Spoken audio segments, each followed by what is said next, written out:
Fast Night Creek Farm with Dan Bigby, where mum's the word, and unusual is also the word that goes with mums this year. Indeed.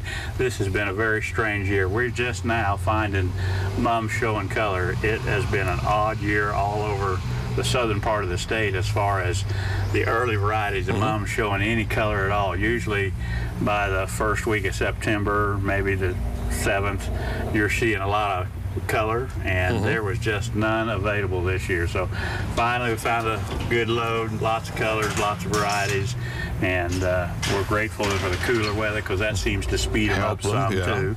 And also nice to get into this rainier pattern. That is going to help us get planted if you want to. A lot of people, you know, some of these are hangers, some of them are not hangers, some of them sit on people's porches. The question always is, are these hardy mums?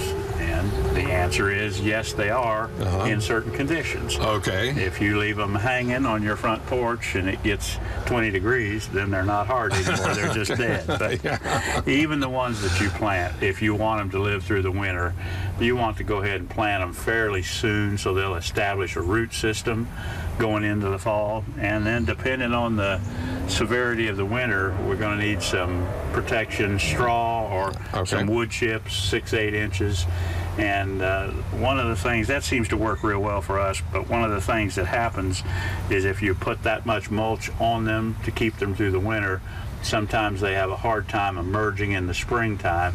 So sometime in March, if you'll scratch about half that back off the plant, it seems to really help it. Okay. So was it just basically the weather this year? I think it was temperature related. Okay. And, wrong temperatures, wrong time? Correct. Okay. And it's really caused mum growers some problems because it's hard to sell a mum without any color.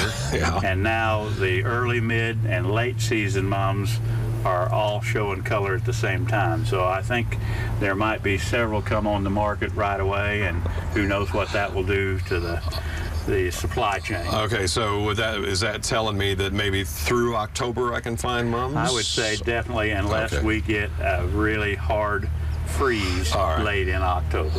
You know, if you get a hard freeze, then if you haven't covered them or taken them inside, it'll blacken them and ruin the bloom.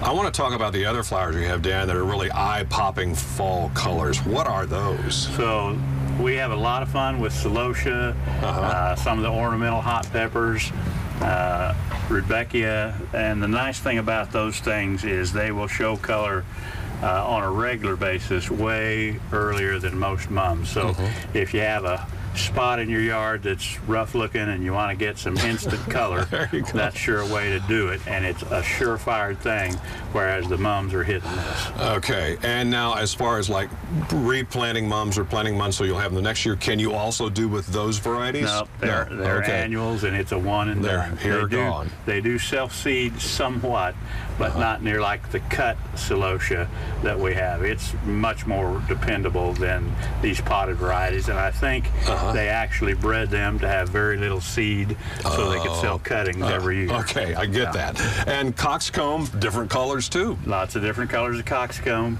We've got lots of cut flowers, and you can come make you a pretty fall bouquet if you want to come and stroll the garden. All right, Dan, thanks very much. We'll see you next